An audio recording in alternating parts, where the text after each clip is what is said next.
Bonjour, nous sommes en 2018 dans le site de l'Institut Dr Angélique dans une série de vidéos consacrée à l'étude de la psychologie. Ça fait partie d'une partie de la philosophie qu'on appelle la philosophie du vivant, mais ça s'attache davantage, je dirais, au concret, non pas à l'analyse des facultés, mais au développement concret de la psychologie humaine. Dans la précédente vidéo, nous avons vu la différence qu'il y avait entre psychose et névrose, puisque nous étions attachés à voir les maladies de la vie psychique, maladies qui, un petit peu comme un vase qu'on casse, permettent de comprendre un peu plus profondément comment fonctionne l'être humain quand il est en bonne santé. Eh bien, je voudrais dans cette vidéo voir plus précisément ce qu'on pourrait appeler les névroses, ce qu'on appelait dans le temps les névroses, parce que, en fait, maintenant, on s'est aperçu qu'il fallait mieux les séparer en deux types de névroses. Celle qui s'attaque, je dirais, au goût du plaisir, qui enlève le goût du plaisir de vivre. Parce que le plaisir, on l'a vu, c'est une des passions fondamentales de l'être humain. Elle fait partie de la faculté que Aristote appelait le concupiscible. Ces sentiments qui nous poussent à chercher un bien en général, un bien sensible, pour le faire sien, et qui s'achèvent, quand ce désir est comblé, que le bien est atteint, dans le plaisir. Nos activités humaines, elles sont, je dirais, toujours influencées par le plaisir. Quand il n'y a plus de plaisir à faire quelque chose, c'est comme si un moteur en nous était mort. Il peut y avoir capacité à dépasser cela par l'acte de l'intelligence et de la volonté. Nous ne sommes pas que des êtres sensibles, faits d'un psychisme. Mais, c'est vrai, le concupiscible est une faculté qui fait fondamentalement partie de notre être sensible et qui influence donc notre activité volontaire. L'autre faculté des passions, c'est-à-dire des sentiments qui sont communs avec les animaux, c'est ce qu'on appelle l'irascible. C'est une faculté qu'Aristote avait distinguée parce que son objet n'est pas le même. Elle se met en marche lorsqu'elle cherche un bien qui est difficile, qui est important. Et donc il faut quelque part se battre pour le conquérir.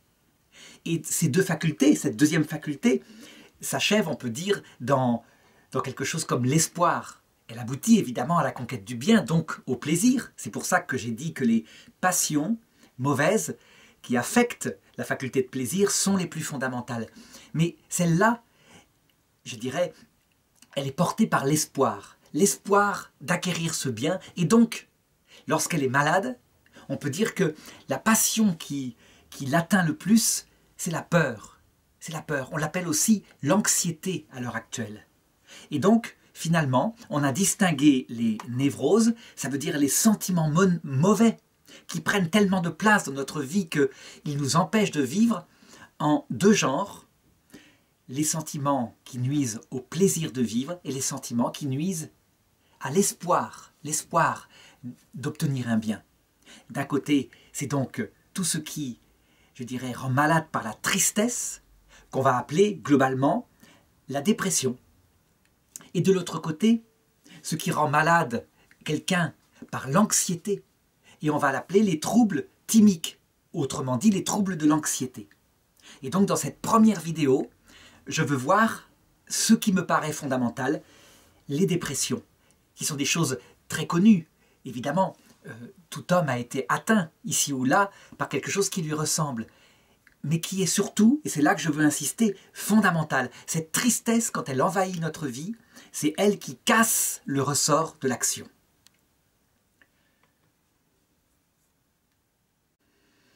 Alors, premier point que je rappelle, certains disent que nous sommes tous des névrosés. En réalité, il faut être précis. Ce n'est pas vrai. Lorsque nous avons un sentiment de tristesse, comme ça, ponctuel, quelques minutes, quelques heures, parce qu'est arrivé un événement mauvais, ou même sans événement, simplement un petit coup de cafard, nous ne sommes pas névrosés. La névrose, c'est une question de quantité.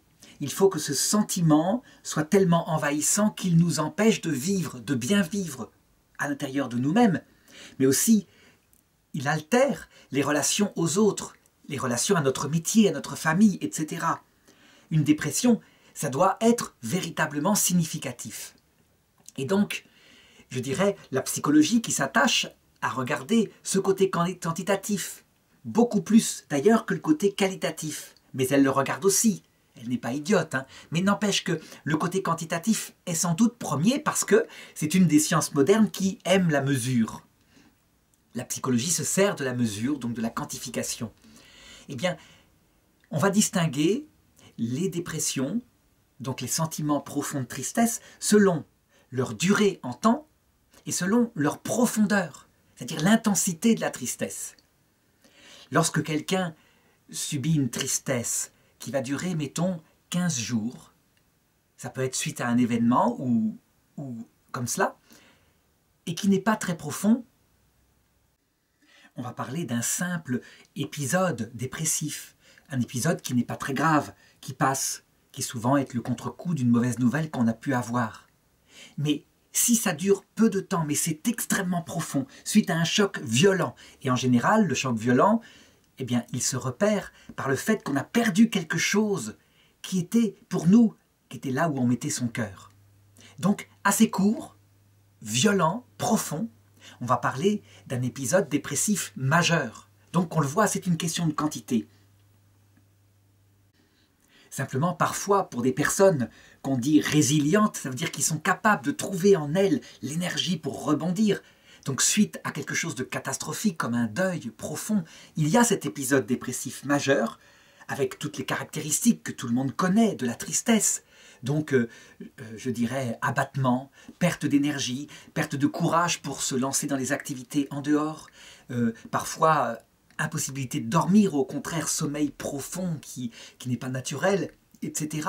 Donc, bref, tout le monde connaît ces symptômes. Eh bien, quand cet épisode dépressif majeur, on arrive au bout de 15 jours à le dépasser par l'énergie qu'on trouve par soi en soi, ça s'arrête là. La question qu'on pourrait se poser dans cette première approche, donc de ce qui est court, ou des hommes forts qui ont une volonté pour dépasser cela, ou une intelligence pour se trouver une autre finalité, arrive à sortir, c'est est-ce qu'un médicament pourrait aider dans ces cas-là? C'est ce que se demandent toutes les personnes, avec une certaine méfiance, parce qu'on sait quels sont les médicaments que donnent habituellement les médecins généralistes, qui ne connaissent pas trop, et qui ne voient pas sans doute quelquefois assez le risque d'accoutumance que donne tout ce qui touche au cerveau. Eh bien, je dirais que mon avis, c'est qu'au maximum, il faut essayer d'éviter les médicaments, mais que ponctuellement, là, dans ce premier temps, lorsque par exemple il s'accumule du manque de sommeil, on peut avoir intérêt à prendre un somnifère, par exemple, pour passer une bonne nuit. Parce que sinon, il va se passer ceci. L'accumulation de manque de sommeil ne va pas améliorer la situation de la passion mauvaise. Mais au contraire, ça peut faire une accumulation qui peut conduire, si on n'y prend pas garde, à ce qu'on appelle la dépression chronique, et que je vais voir juste après. Et ça, c'est un problème. Mais nier complètement l'utilité de cette béquille qui pourrait faire passer un épisode majeur et ponctuel, nier complètement serait pas bon, mais en même temps en prendre dès qu'il y a ça, c'est le même danger que celui qui, étant jeune par exemple, parce qu'il allait mal, prenait un petit peu d'alcool, parce que finalement il y a un effet antidépresseur. On sait très bien que c'est ça qui conduit certains à l'alcoolisme. Eh bien les médicaments, il faut avoir la même suspicion par rapport à eux. Ils peuvent produire une accoutumance, en tout cas pour certains, pas pour tous. Il y a des nouvelles molécules qui évidemment sont beaucoup plus légères et permettent de s'arrêter plus facilement. Mais enfin, voilà. Celui qui a les ressources en lui-même, tant mieux. Alors évidemment, pour le moment, j'en suis resté à une description du phénomène. Donc, on ressent une tristesse. C'est bien un trouble thymique, c'est l'humeur qui est atteinte. Souvent, les médecins ne poussent pas l'analyse, je dirais philosophique, assez loin. Parce que, fondamentalement, dans un phénomène comme cela, qu'est-ce qui permet de comprendre l'épisode du trouble de l'humeur? Eh bien, c'est évidemment l'événement qui s'est passé. Ça veut dire que avoir une tristesse importante parce que on avait mis, je dirais, l'objet de son désir, par exemple, dans le fait d'aller à une soirée anniversaire et qu'on n'a pas pu y aller, on en a été privé. C'est tout de même pas pareil que de connaître un épisode comme cela parce qu'on a perdu toute sa famille dans un accident de la route. Je veux dire par là que objectivement, l'intelligence humaine peut découvrir une différence d'importance dans les biens. Et comme je le disais, on ne peut pas séparer finalement ce trouble thymique de l'autre aspect, l'aspect de l'irascible, l'aspect de l'espoir. C'est-à-dire qu'il y a des biens qui sont importants. Les psychologues répondront, mais pour quelqu'un, subjectivement, mettre sa vie dans une soirée peut être un bien tout à fait important qui lui fait perdre tout son désir et qui peut provoquer donc cet épisode-là profond. Et pour d'autres, ça sera perdre sa famille. C'est vrai. C'est pour ça que phénoménologiquement, je dirais, on ne peut pas se moquer de quelqu'un qui connaît une dépression pour quelque chose qui nous paraîtrait un bien superficiel. Il faut se mettre à la place de la personne, là où elle a mis son cœur, là est son trésor. Il n'empêche que l'homme, il ne faut pas l'oublier, est aussi un être d'intelligence. Et donc que simplement traiter par le fait d'une compassion, sans parler de objectivement l'importance de ce bien, donc s'adresser à l'intelligence de la personne, c'est une erreur. On a trop souvent, je dirais, cadré la psychologie dans le domaine physique et sensible, ce qu'on ressent, et pas assez dans le domaine de l'intelligence et de la volonté, qu'on pourrait qualifier de domaine moral. Mais l'homme est aussi un être moral. C'est pourquoi toute personne sensée, toute personne qui aime celui qui passe par cela, saura que parfois, avec délicatesse, au bout d'un certain temps, on peut redonner le courage en montrant qu'il y a des finalités supérieures qui permettent de dépasser la perte d'un bien qui nous tenait à cœur. Toujours est-il, donc on le voit, l'épisode comme ça, très court, soit superficiel, soit profond, peut parfois se chroniciser. Ça veut dire devenir quelque chose qui va durer. 6 mois, parfois 2, 3 ans, vraiment. Et là, on parle d'autre chose en termes psychologiques. Parfois donc, il s'agit d'une forme de tristesse, pas très profonde, mais toujours présente, qui fait que la vie d'une personne n'a plus de goût. C'est pas très profond, donc ce n'est pas comparable à ce qu'on va appeler la mélancolie, qui est la même chose, une tristesse. Mais cette fois, cette tristesse, elle est gigantesque, extrêmement profonde, tellement profonde que elle finit par atteindre l'idée même de vouloir vivre et elle apporte, c'est comme ça qu'on la caractérise, des envies de mourir, ne serait-ce que pour la faire disparaître. Donc, une dépression chronique, qu'on appelle aussi la dysthymie, thymus c'est l'humeur en grec, dys c'est la déviation de l'humeur, une dépression chronique peut être, je dirais, d'intensité légère ou au contraire extrêmement profonde, durable, et alors on l'appelle la mélancolie. Là évidemment, c'est beaucoup plus grave, c'est pas simplement 15 jours, c'est quelque chose qui envahit toute la vie et qui, je l'ai dit, puisqu'elle atteint le plaisir de vivre, elle atteint l'envie même de continuer cette vie. Elle fait de l'homme un peu comme une libellule qui n'aurait plus d'ailes, parce que, je l'ai dit, le plaisir, c'est un peu le moteur qui fait avancer. Alors évidemment, face à cela, le psychologue ou le psychiatre, il va devoir regarder tout l'être humain, la totalité, pour savoir, je dirais, c'est tout de même fondamental, d'où vient cette dépression.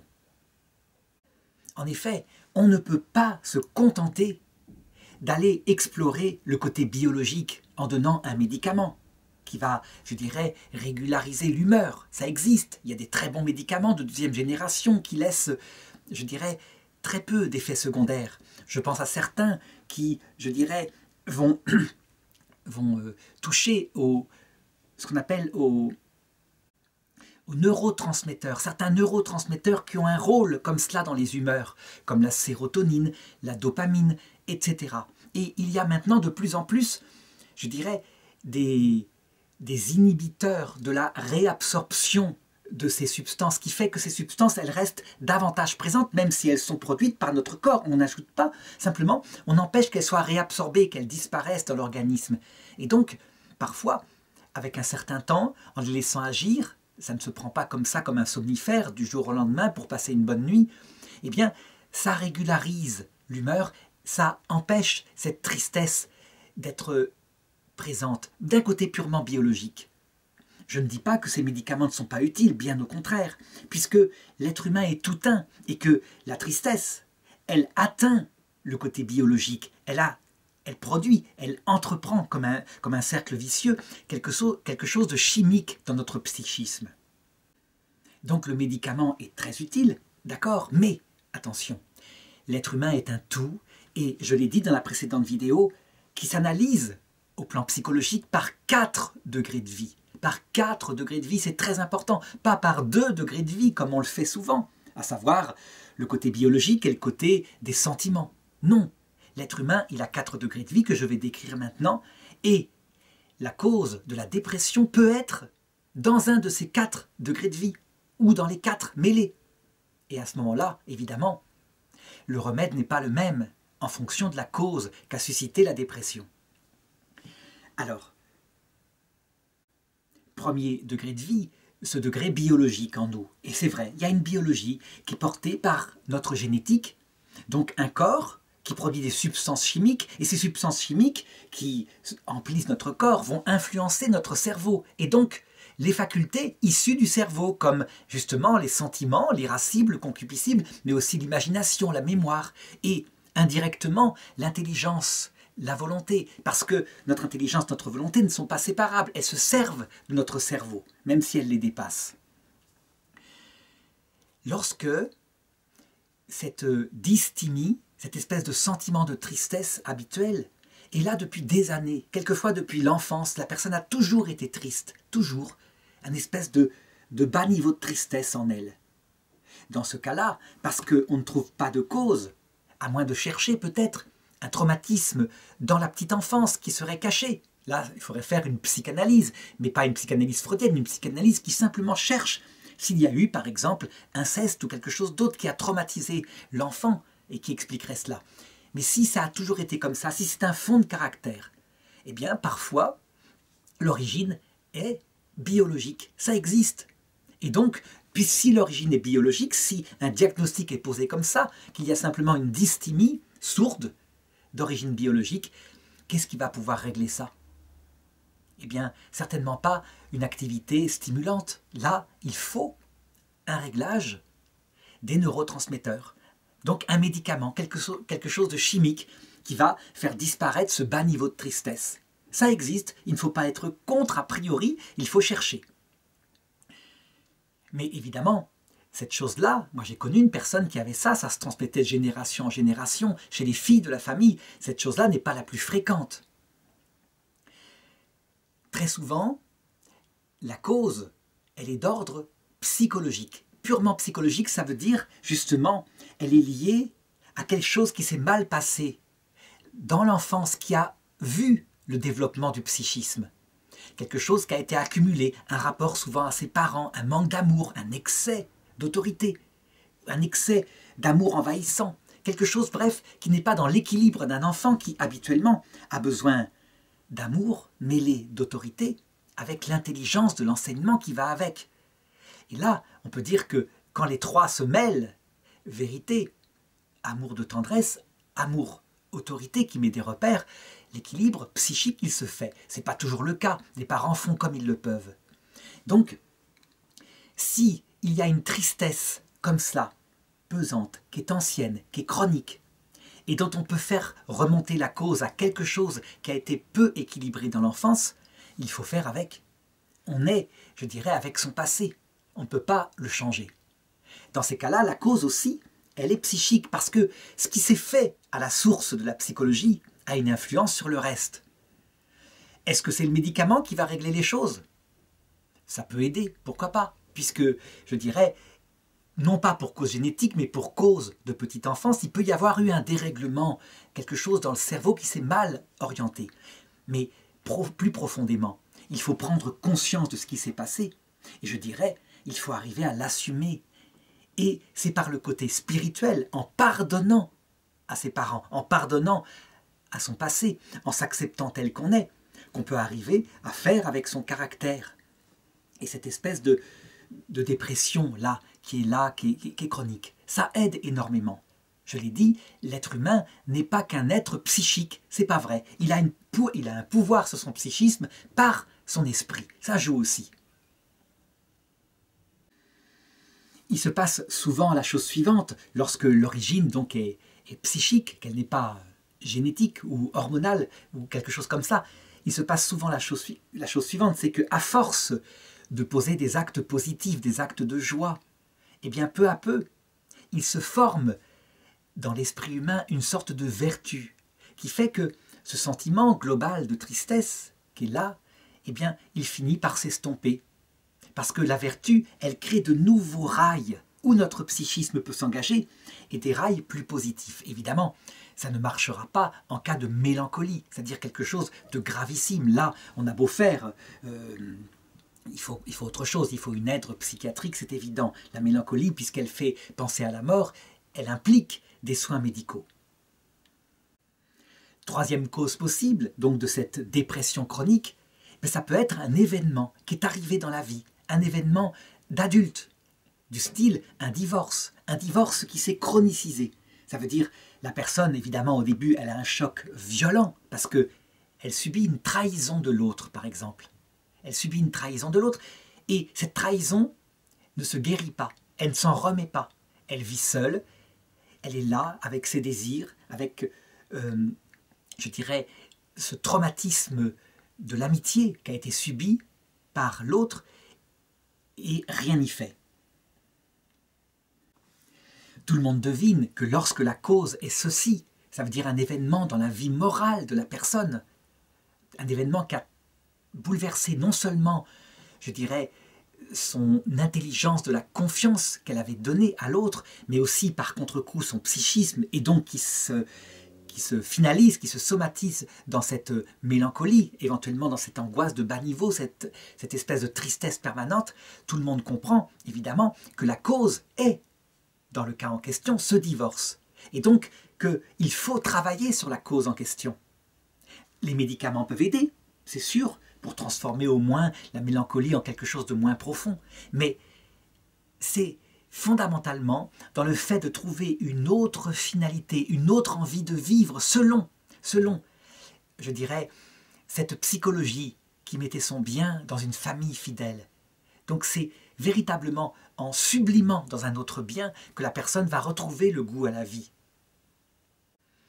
Habituellement, pour les personnes, je dirais, qui voient ça, donc on voit souvent ça, par exemple, des femmes de 40-45 ans qui se font abandonner par un mari, mais on voit aussi ça chez les jeunes hommes, qui souvent c'est plutôt du côté des femmes où il y a abandon au début du couple. Eh bien, les amis qui sont là, qui entourent, pensent très fort que c'est en retrouvant l'amour, puisque cet amour a été brisé, que la personne va retrouver goût à la vie. Et c'est parfois vrai.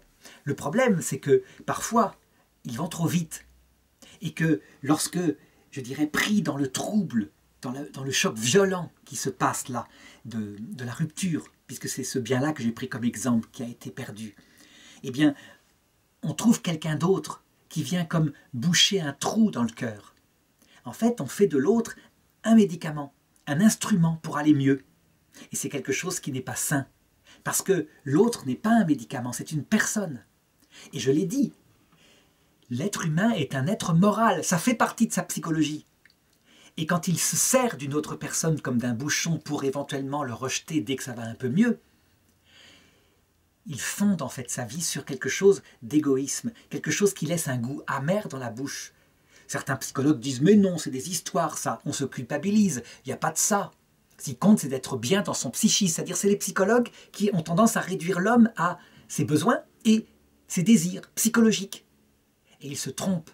L'être humain, ça fait partie de sa guérison, le fait qu'il se comporte avec honneur, avec droiture.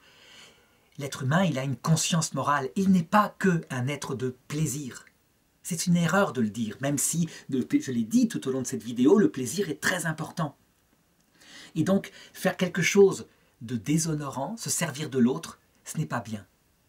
Et si, je dirais, quelqu'un se guérit en trouvant un autre amour, alors il doit savoir qu'il doit se comporter pas comme la personne qui l'a trahi. Pas refaire la trahison dès que ça ne lui plaira plus au prétexte de son plaisir. Parce qu'alors il sème en lui, je dirais pour toute la vie quelquefois, ce goût de trahison qu'il a lui-même pratiqué. Enfin, quatrième niveau dans l'homme, quatrième niveau qui influence sa psychologie, ce qu'on peut appeler le niveau mystique, que saint Augustin avait appelé le niveau mystique, ce niveau mystérieux, c'est-à-dire cet aspect spirituel qui fait partie de tous les hommes et qui cherche un sens profond à la vie. Je sais qu'actuellement, dans les cabinets de psychologie, cette chose-là est souvent bannie, parce que c'est la mode dans le monde occidental, à savoir, cette dimension-là, c'est une dimension purement privée, elle ne fait pas vraiment partie de l'homme. C'est une erreur terrible. C'est comme si l'homme n'avait pas tout le temps qui influence sa vie la question de cette vie a-t-elle un sens? Et il faut bien le reconnaître, lorsqu'arrive un événement massif qui plonge une personne dans la mélancolie, eh bien, quand sa vie n'a pas de sens, parce qu'elle est fondamentalement une personne athée, elle n'est pas aidée pour survivre, parce que de fait, elle se met à réfléchir en se disant « de toute façon, tout est vain, tout le monde trahit, tout s'achève dans la mort et dans le néant, autant arrêter cette souffrance maintenant ». Et donc, je dirais, l'absence de sens profond à la vie conduit à la mort, véritablement. Au contraire, lorsque, avec n'importe quelle religion, mais particulièrement avec une religion qui explique le sens de la souffrance, c'est-à-dire que cette vie a un sens qui prépare une autre vie, qu'elle l'explique en détail comme le fait le Christ, ou qu'elle l'explique dans une obéissance comme le fait l'islam, une obéissance à une volonté cachée de Dieu, eh bien, dans tous les cas, en tout cas, lorsqu'il y a un sens à cette vie qui est considérée comme une étape avec l'autre monde, curieusement, la personne aura plus d'instruments pour tenir face à l'absence de sens qui lui est arrivée dans sa vie morale, dans une dépression grave. Dans le temps, lorsque les prêtres étaient confrontés à cela, eh bien, ils parlaient aux gens, ils leur expliquaient que cette vie n'était qu'un passage, qu'il fallait tenir, qu'elle avait un sens, qu'elle préparait leur cœur, et qu'il fallait donc essayer de vivre avec cela, que de l'autre côté, tout serait réparé. Certains ont critiqué ça. Je pense au philosophe Feuerbach, le prince des athéismes, qui disait « Voyez, c'est l'opium du peuple, l'opium pour le calmer dans sa révolution. » En réalité, ça a un rôle d'opium, mais évidemment, c'est comme je le disais tout à l'heure pour la vie morale, la religion ne doit pas être simplement l'opium pour aller bien, parce que l'être humain est un être moral, et s'il se sert de Dieu comme d'un instrument bouche-trou, ben il a aussi un problème de conscience, il le sait, évidemment. Dans le christianisme, c'est un Dieu miséricordieux qui comprend comment l'homme progresse, et il y a la confession qui permet véritablement de se poser en vérité devant Dieu tel qu'on est, et donc d'assumer sa faiblesse dans le pardon et la miséricorde. Il n'empêche que, effectivement, la religion là, sans oublier les autres aspects dont j'ai parlé, les médicaments qui régulent l'humeur, etc., la religion a fait sa preuve, elle peut être une aide profonde pour tenir dans ces moments où la vie n'a plus de sens, où on n'a plus envie de vivre. Est-ce que la religion toute seule, pour quelqu'un qui serait par exemple une religieuse, qui connaît cette dépression, qu'on appelle souvent dans la vie religieuse d'ailleurs la nuit de l'esprit, ça veut dire une absence de goût pour ce qui est son trésor, à savoir Dieu en l'occurrence. Est-ce que, je dirais, le fait de savoir que cette nuit de l'esprit suffit? Je réponds pas toujours.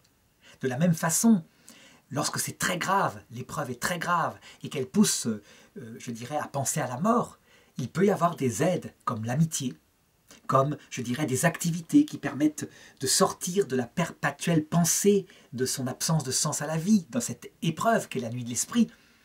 Et puis, des médicaments régulateurs de l'humeur, pourquoi pas?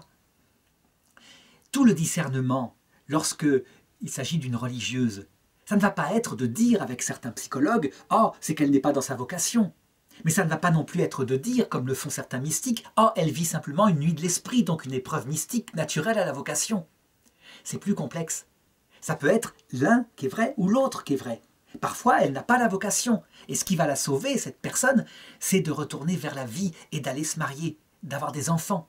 Mais quelquefois, c'est véritablement une épreuve spirituelle. Comment le discerner? Eh bien, en voyant ce qui est profondément son désir. Lorsqu'une personne, je dirais, je me rappelle, qui était comme ça, qui était en dépression profonde, n'avait qu'un seul désir, une seule obsession dans sa vie, mieux aimer Dieu, et elle estimait qu'elle ne l'aimait pas assez. C'est manifestement le signe qu'elle avait une vocation de consécration à Dieu. Mais au contraire, une autre qui, sans arrêt, pensait au mariage qu'elle avait raté, qu'elle serait seulement heureuse avec des enfants et qui se forçait à rester dans la vie religieuse et qui en faisait une dépression grave, dans ce cas-là, l'orientation va plutôt être de dire est-ce qu'il n'y a pas une erreur de vocation? D'autant plus que dans le mariage, il y a possibilité pour un chrétien de se donner totalement à Dieu, puisque c'est un mariage sacramentel qui implique l'amour de l'autre, y compris dans les épreuves.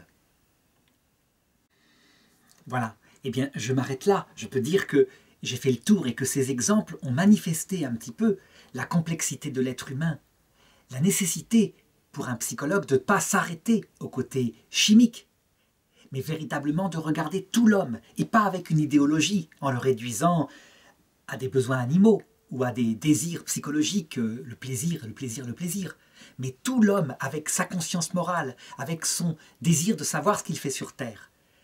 La guérison, elle est ce qu'on appelle holistique, ça veut dire l'homme entier doit être regardé.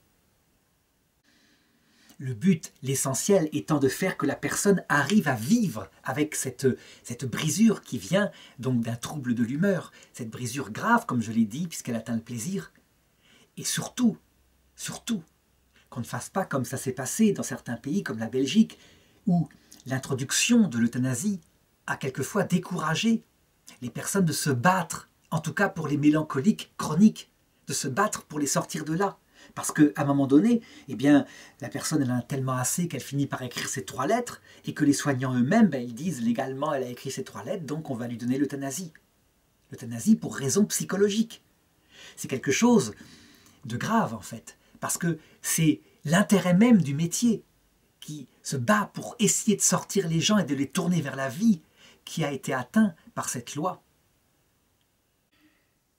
Il me reste tout de même, après avoir parlé des 4 formes de mélancolie, de dépression, il me reste tout de même à aborder quelque chose qui est spécial, quelque chose qui fait beaucoup souffrir. Je l'ai dit, les névroses, c'est donc l'excès d'une passion à tel point qu'elle empêche de vivre.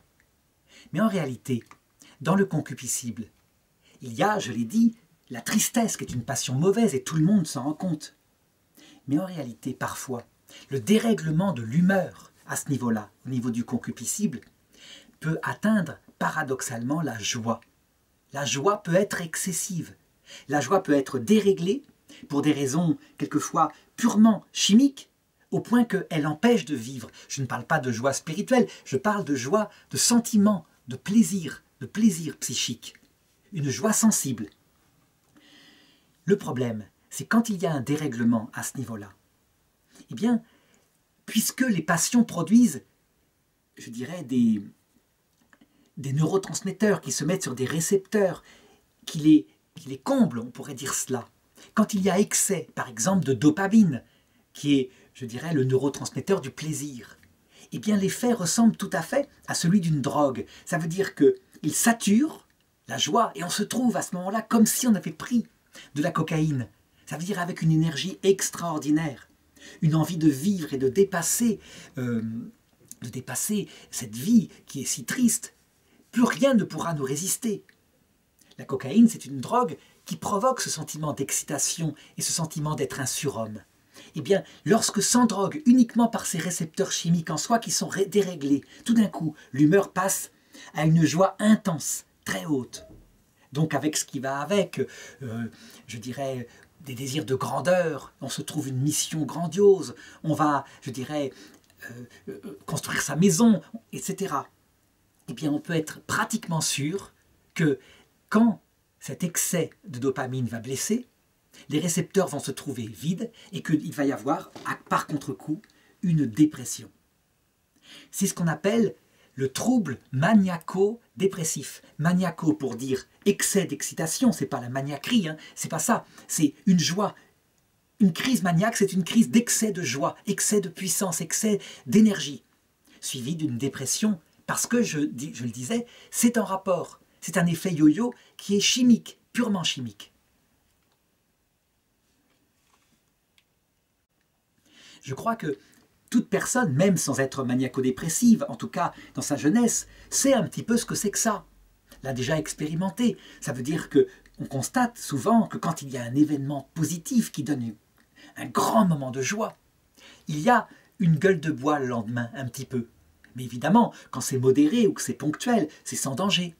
Simplement, au bout d'un certain temps, pour ceux qui ont tendance à exalter un peu leurs sentiments, ils finissent, s'ils sont censés, s'ils se servent de leur intelligence, par se méfier des excès de joie, des excès d'enthousiasme. Parce qu'ils savent très bien que les excès d'enthousiasme vont conduire à cette dépression.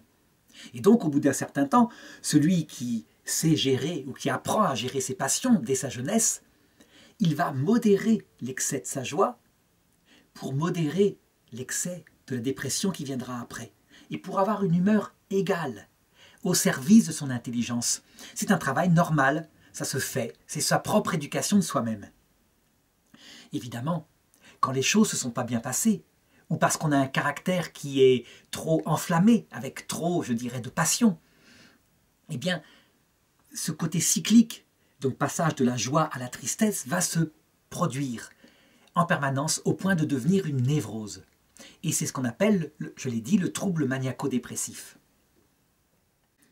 Et c'est source de catastrophes, non seulement pour soi, surtout dans les moments de dépression, parce qu'à la rigueur, les moments de maniaco sont formidables, mais aussi pour son milieu, parce que les gens ne savent pas comment tenir cette personne qui tout d'un coup va bien et qui est cyclotimique. Ça veut dire qu'il quelques heures plus tard va aller très mal, va faire une dépression grave, etc.